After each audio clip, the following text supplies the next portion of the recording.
नमस्कार। Sunday special में एक स्पेशल मुद्दे पर बात। इस समय चुनाव आयोग पर बहुत सारी उंगलियां उठ रही हैं। साथ ही साथ बिहार में जो चुनावों के लिए मतदाता सूचियों का पुनरीक्षण का काम हो रहा है उसे कोर्ट में चैलेंज किया जा रहा है। जाने उस पर क्या क्या हंगामा मचा हुआ है। इस भयंकर शोर शराबे के बीच एक बहुत ही महत्वपूर्ण मुद्दा ऐसा है जिस पर बहुत ही सकारात्मक संकेत मिले हैं और उस पर आने वाले समय में बड़ा हंगामा होने वाला है। लेकिन उस हंगामे की तमाम संभावनाओं को धीरे धीरे क्षीण करने की कोशिश सरकार के द्वारा की जा रही है। मैं बात कर रहा हूं ONOE, one nation one election या एक राष्ट्र एक चुनाव के मुद्दे की। आप सब लोग जानते हैं कि यह एक बहुत बड़ा मुद्दा है। इस मुद्दे पर मुझे लगता है कि भारत की राजनीति बदलने वाली है और 2029 के लोकसभा चुनाव तक इसे कंप्लीट करने का और इसे लागू करने का जो प्रण केंद्र सरकार का मुझे नजर आ रहा है उस पर कई सकारात्मक संकेत मुझे मिले हैं।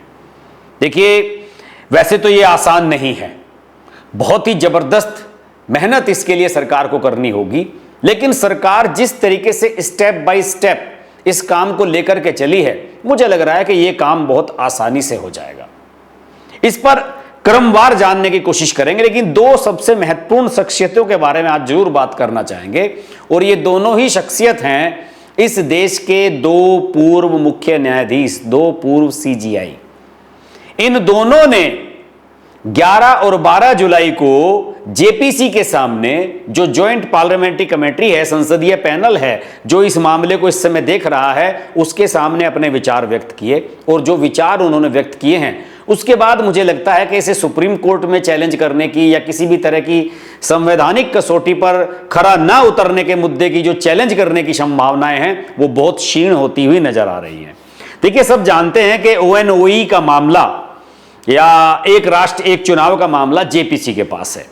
पूर्व राष्ट्रपति रामनाथ कोविंद की अध्यक्षता में एक हाई लेवल कमेटी बनी थी, उच्च स्तरीय कमेटी बनी थी और उसने अपनी 18,626 पन्नों की रिपोर्ट राष्ट्रपति को पिछले साल सौंप दी थी और 18 सितंबर को केंद्रीय मंत्रिमंडल ने इसे मंजूरी दे दी थी। और इसमें यह तय हुआ था, जो दो मुख्य बात है इसमें, कि लोकसभा और विधानसभा के चुनाव एक साथ होंगे आगे से 2029 के बाद, और उसके 100 दिन के भीतर ही स्थानीय निकाय यानी कि शहरी निकाय और पंचायत निकाय हैं जो ग्रामीण क्षेत्रों में चुनाव होते हैं वो भी संपन्न करा लिए जाएंगे। तो इस तरीके से लगभग 2-3 महीने के अंदर सारी प्रक्रिया निपट जाएंगी और फिर 5 साल तक स्मूथ सब कुछ चलता रहेगा।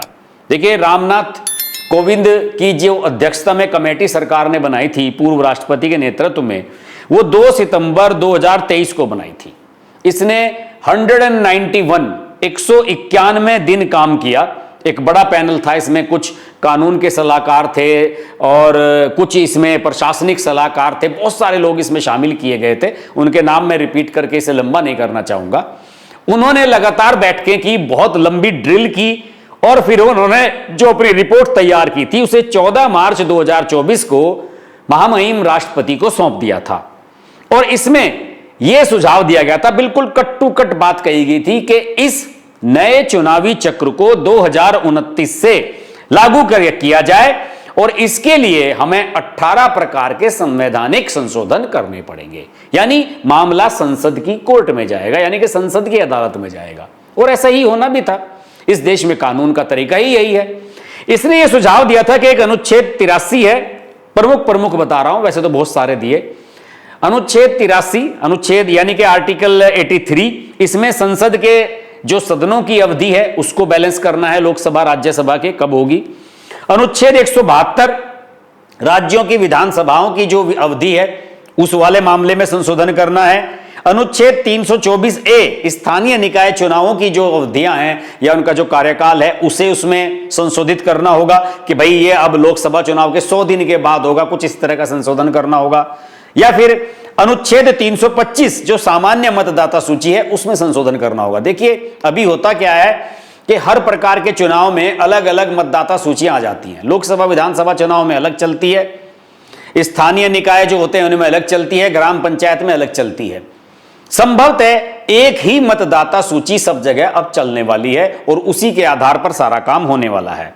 इस प्रकार के संशोधनों को संसद से मंजूरी मिलने वाली है और उसकी मंजूरी लेने के लिए ही संसद में इसको बिल के रूप में कानून मंत्री ने पिछले साल 17 दिसंबर को अर्जुन राम मेघवाल ने लोकसभा में पेश किया और फिर 2 दिन के बाद ही 19 दिसंबर को इसे जेपीसी को दे दिया गया। सरकार ने पहले ही मन बना लिया था कि हमें इसे जेपीसी को देना ही है और उसके बिना इसकी स्वीकार्यता संभव नहीं है। सभी स्टेक होल्डर्स का विचार इसमें आना आवश्यक है।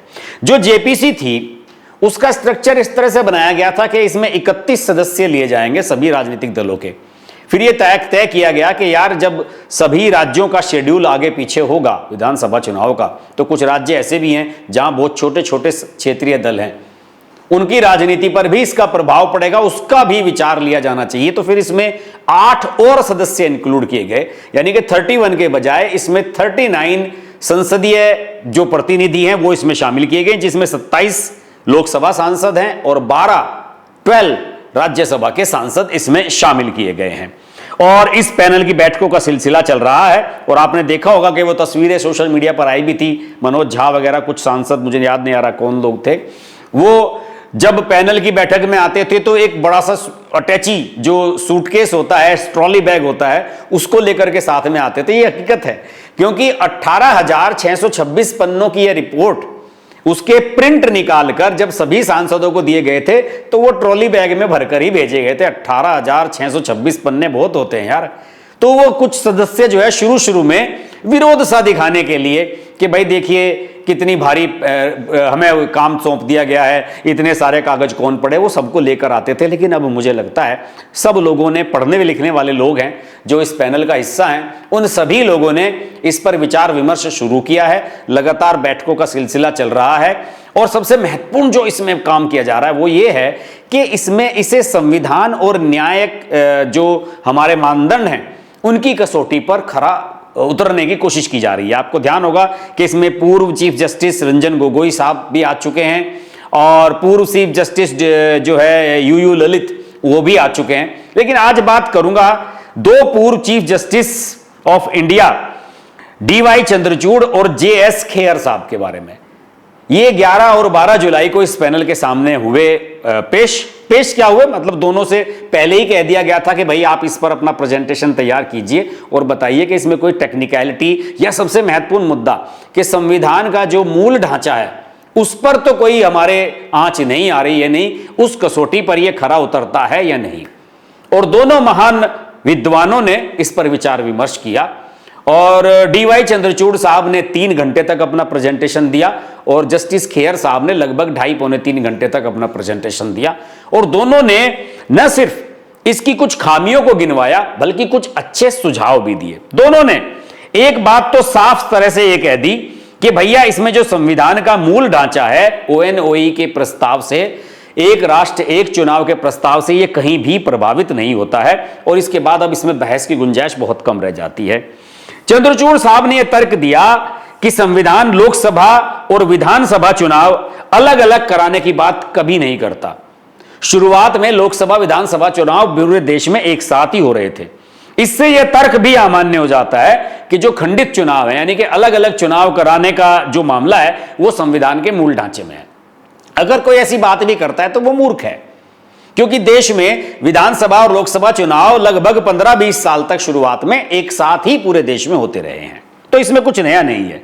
दोनों न्यायमूर्तियों ने कुछ रचनात्मक सुझाव भी दिए कि कुछ ऐसे बिंदुओं को ये निकाल करके लेके आए कि जिस पर आने वाले समय में बहुत दिक्कत भी हो सकती है, तो उन्हें समय रहते ही जेपीसी को इसमें संशोधन कर देना चाहिए। जैसे कि 82A5 ये एक इसका खंड है इस रिपोर्ट का।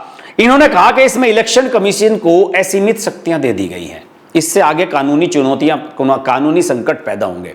इसमें इलेक्शन कमीशन को एक अधिकार यह दे दिया गया है कि वो कभी भी किसी भी राज्य का चुनाव कभी भी स्थगित कर सकता है। यह गलत है। संसद की सहमति के बिना या केंद्रीय कैबिनेट की सहमति के बिना ऐसा नहीं किया जाना चाहिए। ये दोनों ही इन जजों ने कहा कि इस तरह की असीमित शक्तियां आप इलेक्शन कमीशन को दे देंगे तो आगे आपको दिक्कत होगी। और दूसरे, इससे जो चुनाव का साइकिल है वो भी प्रभावित होगा कि आप कभी भी स्थगित कर देंगे और जबकि वहां पर चुनाव होने का भी समय बाकी है। और इसे, जैसे कि जस्टिस खेयर ने यह भी कहा कि भाई अगर किसी राज्य में इमरजेंसी लगा दी जाए, आपातकाल को ऐसी परिस्थिति पैदा हो जाए कि वहां की सरकार को हटाना है, इमरजेंसी लगाना है, तो इमरजेंसी को 1 साल तक बढ़ाया जा सकता है, लेकिन उसके चुनाव को आप कितने समय तक टालेंगे, इसे भी स्पष्ट किया जाना चाहिए और इस मामले को पूरी तरीके से संशोधित किया जाना चाहिए। डीवाई चंद्रचूड़ ने इस तर्क को भी खारिज कर दिया। बहुत से लोग कहते हैं कि यार इस देश का मतदाता जो है वो बड़ा भोला है और उसको कोई भी बहका सकता है। उन्होंने कहा कि नहीं साहब, इस देश का वोटर बहुत होशियार समझदार है और उसे कोई भी बहका नहीं सकता है। कुछ राजनीतिक दलों के लिए पैसे का संकट जरूर आएगा कि जल्दी 2 चुनाव एक साथ कैसे लड़े जाएं, पैसा कैसे इकट्ठा किया जाए। उन्होंने कहा कि यह जनता की प्रॉब्लम नहीं है, यह राजनीतिक दल अपने आप देखेंगे और उन्हें अपना समाधान अपने आप करना चाहिए। जेपीसी के सदस्यों ने दोनों के ही जो विचार हैं उनका स्वागत किया, उन्हें धन्यवाद दिया कि आपने 82A5 जैसे खंड के तरफ पैनल का ध्यान आकर्षित कराया और यह भी माना गया कि ONOE को जल्दबाजी में लागू नहीं किया जा सकता, इट विल टेक टाइम, अभी तो 4 साल बाकी हैं। एक बात और, 2029 तक जिन विधानसभाओं का कार्यकाल बहुत संक्षिप्त बचा है, क्या उनका चुनाव फिर से कराया जाएगा? जस्टिस JS खेयर ने यह भी बात कही। उन्होंने कहा कि अलग अलग विधानसभाओं के चुनाव के बारे में संसद या मंत्रिपरिषद फैसला लेने का अधिकार उनके पास होना चाहिए और इस प्रकार दोनों न्यायमूर्तियों ने यह भी साफ कर दिया कि संसद सर्वोपरि है।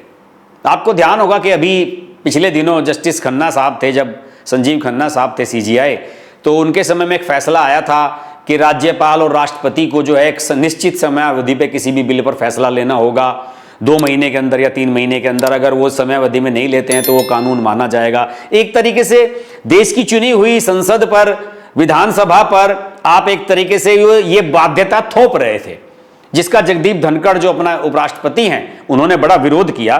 तो जस्टिस चंद्रचूड़ ने और जस्टिस JS खेयर ने यह साफ कर दिया कि संसद देश में सर्वोपरि है, वो कानून बनाती है, कोर्ट का काम केवल कानून का अनुपालन करना है, वो सही से पालन किया जा रहा है या नहीं, केवल यह देखना है। तो इस प्रकार से दोनों की इन बातों से इनडायरेक्ट वे में यह भी पता चल जाता है कि संसद सर्वोपरि है।